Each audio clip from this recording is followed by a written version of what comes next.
గురువీక్షణం దశమ స్థానం మీద ఉన్నప్పుడు కెరియర్ వైజ్గా కనుక తీసుకుంటే ఒక రకంగా డేరింగ్ డాషింగ్ స్టెప్స్ తీసుకుంటారు. దాంతోపాటు అడ్మినిస్ట్రేటివ్ వింగ్లో బ్రహ్మాండంగా ఉంటుంది. అదే దశమ స్థానంలో గురుడి యొక్క సంచారం అనేటటువంటిది ఒక లీడర్గా డెవలప్ కావడానికి కానీ, అంటే మీకోసం మీరు పడేటటువంటి కష్టం కన్నా కూడా ఎదుటివారి కోసం పడేటటువంటి కష్టము తపన ఇక్కడ మీకు ఎక్కువగా కనిపిస్తూ ఉంటాయి. అంటే 10వ స్థానం మీద గురువీక్షణం ఉన్నప్పుడు ఏం జరుగుతుందంటే మీలో సామాజిక స్పృహ పెరుగుతుంది, సోషల్ యాక్టివిటీస్ ఎక్కువగా చేస్తూ ఉంటారు, తద్వారా మంచి పేరు ప్రఖ్యాతులు అనేటటువంటివి కూడా పెరుగుతూ ఉంటాయి. At the same time self డెవలప్మెంట్తో పాటు సోషల్ డెవలప్మెంట్ అనేటటువంటిది కూడా ఇక్కడ వృషభ రాశి వారికి కలిగే అవకాశం ఉంటుంది.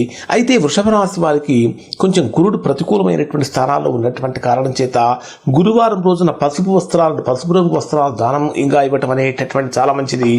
దానితో పాటు వీలైతే ప్రతి గురువారం రోజున ఒక 16 మంది ఆడపిల్లలకు స్వీట్స్ పంచిపెట్టడం వలన ఇక్కడ వృషభ రాశిలో జన్మించినటువంటి వారు అద్భుతమైనటువంటి ఫలితాన్ని పొందుతారు. ఆడపిల్లలంటే ఖచ్చితంగా 12 సంవత్సరాల లోపు ఉన్నటువంటి పిల్లలకు స్వీట్స్ పంచిపెట్టడం వలన మంచి ఫలితాన్ని ఇక్కడ ఈ వృషభ రాశి వారు పొందే అవకాశం కూడా కనిపిస్తుంది.